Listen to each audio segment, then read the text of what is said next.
ये कहानी एक ऐसे गांव की है जहां दशकों से अजीब घटनाएं हो रही थी।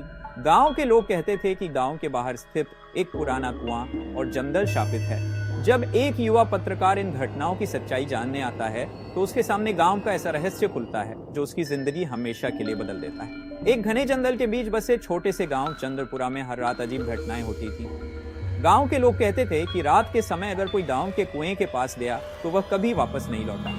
कई दशकों से यह रहस्य बना हुआ था। अजय एक युवा और जिज्ञासु पत्रकार इन घटनाओं की सच्चाई जानने के लिए गांव आता है। गांव के लोग उससे कहते हैं कि वह कुएं के पास न जाए, लेकिन अजय इसे अंधविश्वास मानकर नहीं। वह गांव के बुजुर्ग रामलाल से कुएं और जंगल की कहानी सुनता है। अजय पहली रात गांव के सरपंच के घर रुकता है। रात में उसे किसी के रोने और चिल्लाने की आवाजें सुनाई देती हैं। वो बाहर झांकता है तो दूर कुएं के पास एक सफेद साड़ी पहने स्त्री दिखाई देती है। अगली सुबह अजय जंगल में खोजबीन करता है। वह वहां एक पुराना मंदिर पाता है जहां दीवारों पर अजीब चित्र और शापित कहानियां लिखी हुई होती हैं। उसे पता चलता है कि गांव के लोग इस मंदिर से जुड़े अतीत को छुपा रहे हैं। बुजुर्ग रामलाल अजय को बताते हैं कि दशकों पहले गांव के ठाकुर ने अपनी हवस में एक औरत चंपा को कुएं में धक्का दे दिया था। उसकी आत्मा अब भी न्याय मांग रही है। हर अमावस्या की रात वह कुएं से बाहर आती है। अजय अमावस्या की रात सच्चाई जानने के लिए कुएं के पास जाता है। जैसे ही वह वहां पहुंचता है अचानक हवा तेज चलने लगती है।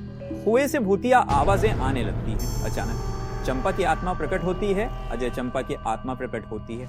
अजय चंपा की आत्मा से बात करता है और उसे विश्वास दिला करेगा। वह गांव के लोगों को इकट्ठा कर सच्चाई सामने लाता है। ठाकुर के वंशज माफी मांगते हैं और चंपा की आत्मा शांत हो जाती है।